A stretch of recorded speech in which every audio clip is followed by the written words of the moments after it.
Season 2 is here, and with that comes a lot of things. Content, big changes to gameplay, weapon balancing, and more. So today, we're running down all of that with Modern Warfare 3 and Warzone, letting you know all you need to. So as we go along, drop your thoughts down below, drop a like, and consider subscribing to stay up to date with all things Modern Warfare 3, Warzone, and even more Season 2 coverage here, as well as other FPS content from time to time on the channel. Finally, check out the link in the description below, where we've been streaming lately over on Twitch. I'd love to chat with you guys here for Season 2's launch, and anytime beyond that. But anyways, let's jump into it. So we already know about a lot with Season 2, most of the content so far, and we're not going to go into all that kind of stuff. We've already talked about the new weapons, maps, battle pass, operators, all that kind of stuff. So we've already done that. Instead, I want to focus more so on the balancing, quality of life, and gameplay changes to be seen across Modern Warfare 3 and Warzone, because there are a handful of very substantial ones here. Starting with a substantial change to ADS idle sway.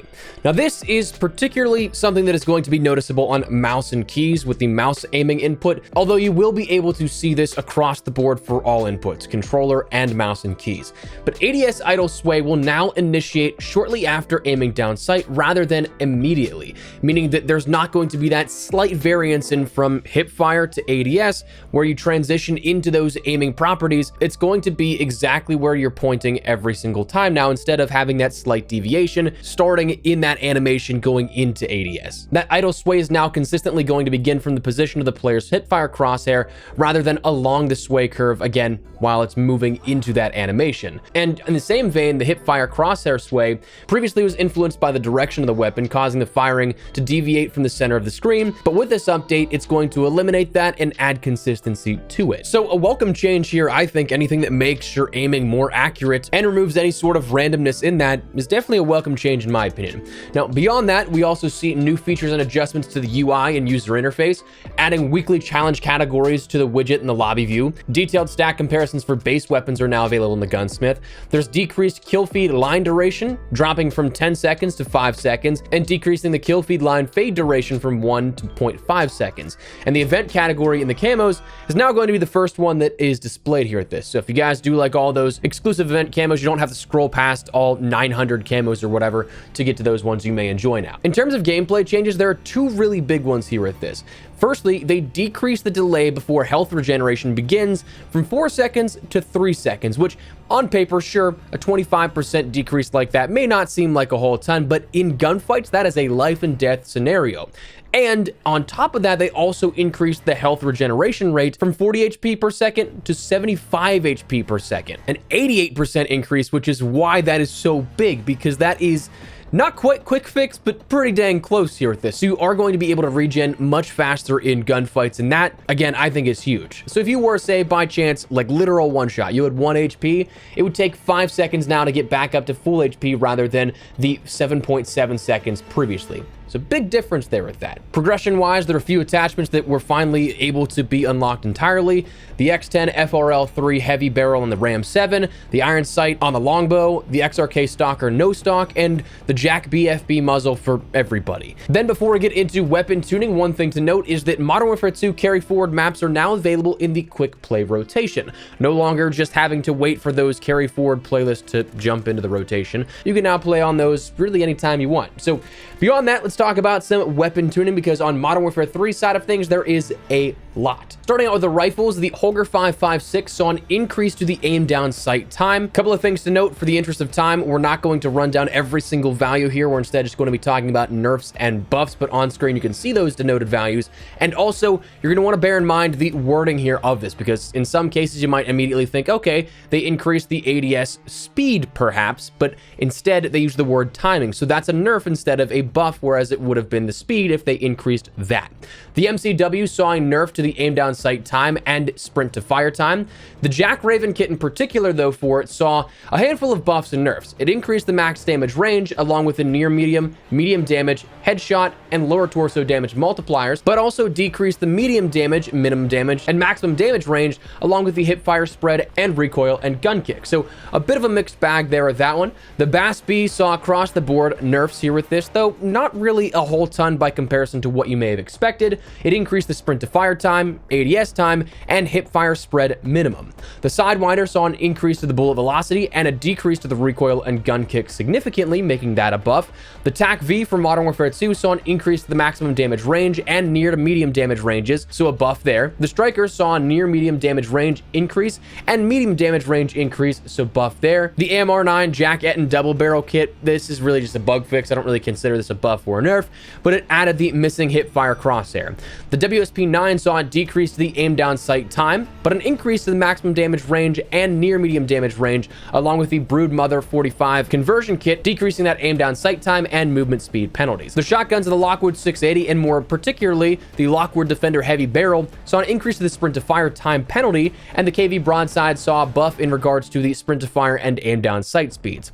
The TAC Eradicator for the LMGs saw an increase to the sprint to fire time and aim down sight time, nerf there. The RAL LMG saw a decrease to those same attributes, so a buff there. And the Icarus saw a decrease to the sprint to fire time, so a buff, along with the RPK getting an aim down sight buff. The Marksman Rifles, bit of a mixed bag here at this. The MCW had buffs to the aim down sight, the hip fire spread minimum and maximum, making that a little tighter, but then also nerfs to decreasing all damage ranges by 18% and decreasing the bullet velocity. The DM56 saw nerfs to the near to medium damage and medium damage. The MTZ Interceptor saw an increase to the sprint to fire time, increase to the aim down sight time, and decrease to the neck multiplier, so nerfs all around there. The SPR 208 from Modern Warfare 2 saw a decrease in the maximum damage range, but an increase to the upper arm damage multiplier, so a nerf and a buff. The Lockwood Mark II saw an increase to the maximum damage and a decrease to the maximum damage range, buff and nerf. The LMS saw a decrease to the intensity of the aim down sight idle sway, while the SAB-50 saw an increase to the maximum damage, but decrease to the maximum damage range. Snipers, the Longbow saw a decrease to the aim down sight time, a buff there, and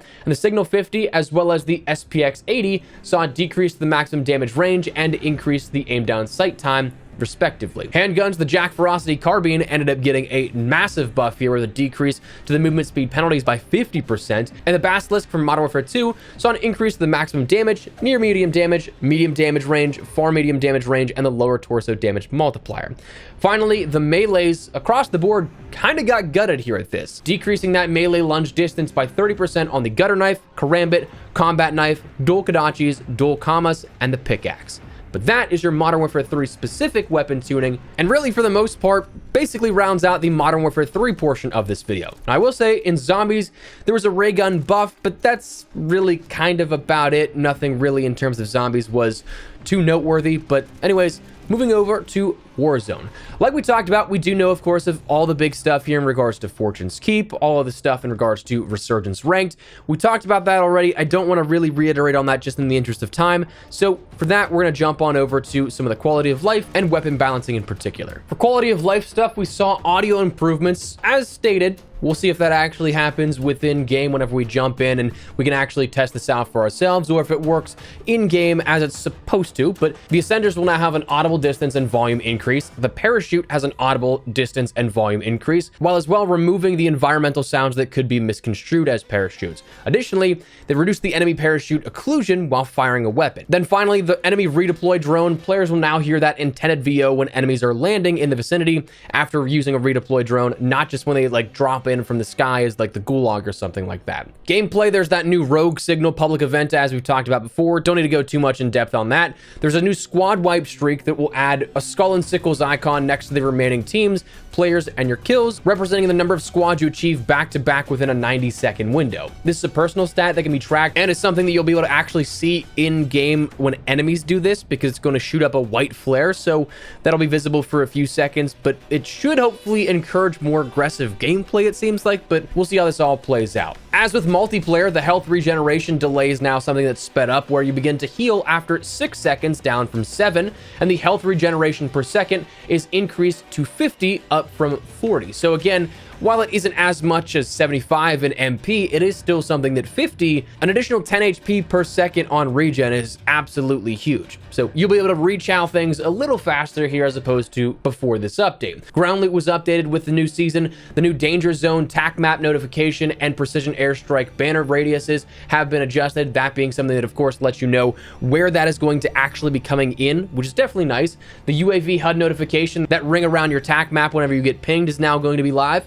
Auto-equipping durable gas mask will be something that is introduced here with this, which is, I think, nice. But also, this whole gas mask thing is just, it's weird because we keep going back and forth to these auto features where I think the easiest way to mitigate this would just be to have something on your, say, D-pad that you can activate it, but you don't have to go through the animation. You don't have to go into your inventory to activate it. So that it's this middle ground between auto activating where it's automatically on and you go through that whole animation, but also just having the ability to always have it ready. You just need to toggle it. I feel like we're so close, but we keep just going back and forth over the fence here. But anyways, the redeploy drone, if you end up pinging this, it will now ping the bottom of it where the anchor is as opposed to the top of it, so it's just easier to locate.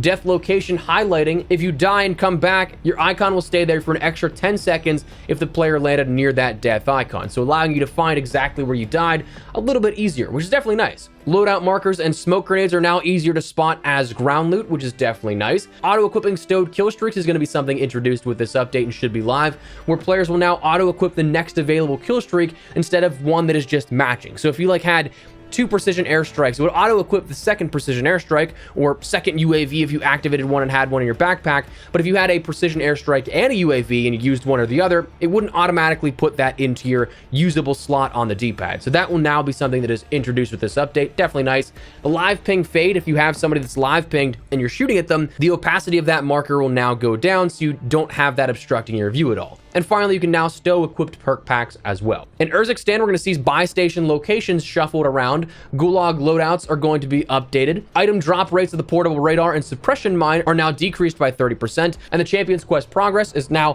1 reset.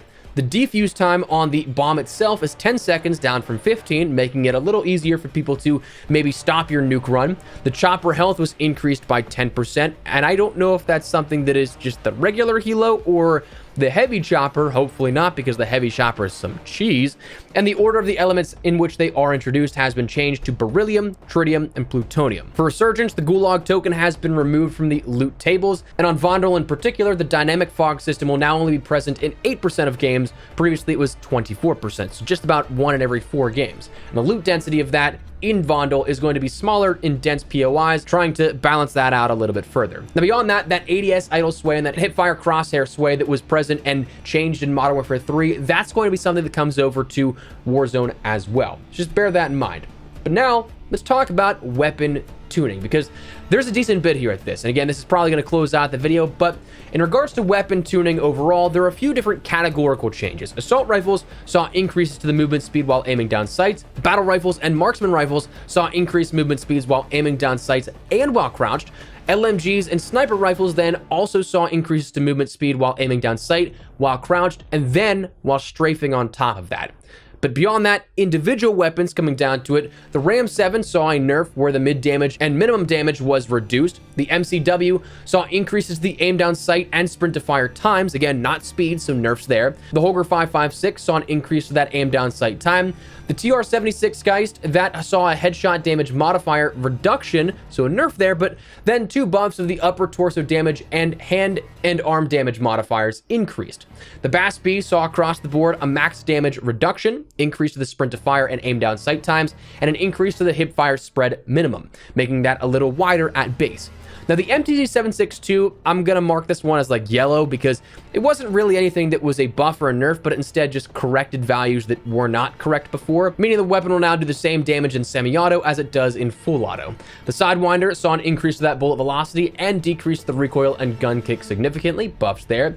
The HRM9 saw a max damage range reduction, so a nerf there, but honestly, for the HRM9 being such a powerful and dominant weapon with its introduction, this doesn't do a whole ton. You just won't be able to challenge as many mid-range gunfights with it.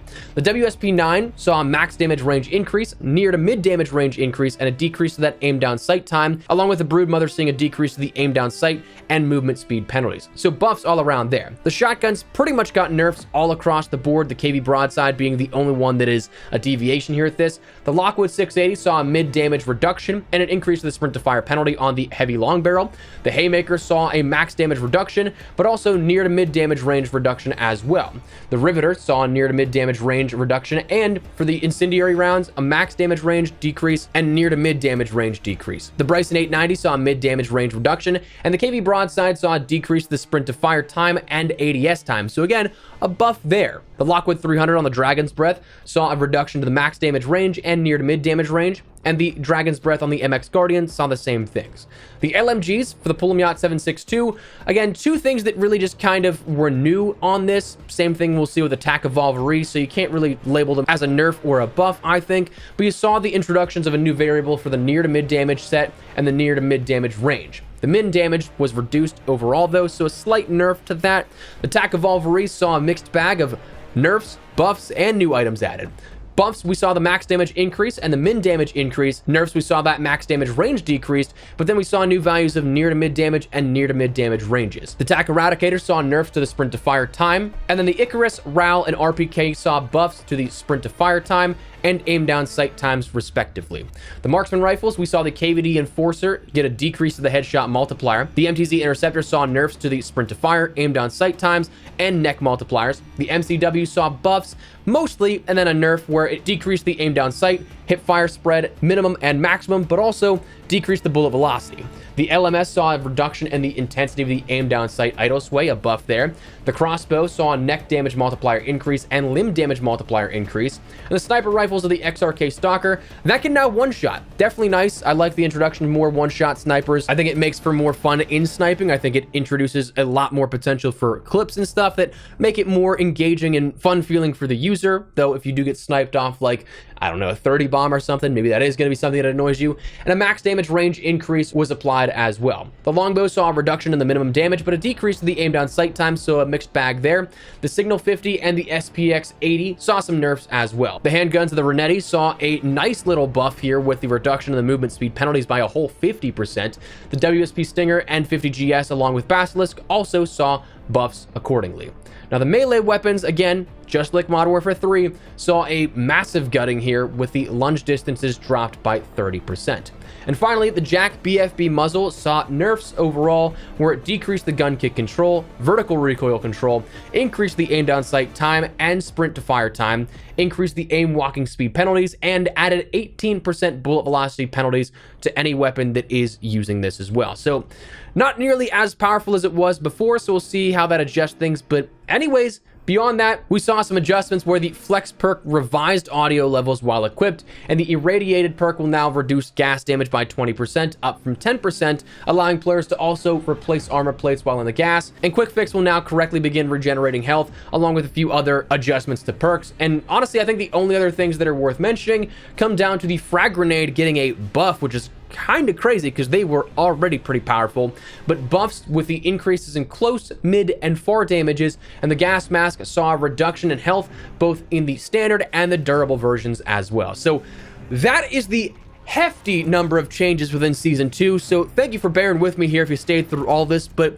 that's where we're going to wrap it up. So let me know your thoughts down below. What do you guys think here of this update? Do you like the changes to Modern Warfare 3, to Warzone? Whatever the case, drop your thoughts down below. But if you enjoyed the video, you found it at all insightful, do me a favor and drop a like on it. And if you're new to the channel, make sure you subscribe so you don't miss a single thing regarding all things Modern Warfare 3, Warzone, and all things Season 2 related, as well as other FPS content. But for now, thanks so much for watching. Modern Espresso. I'll see you later. Take care and peace.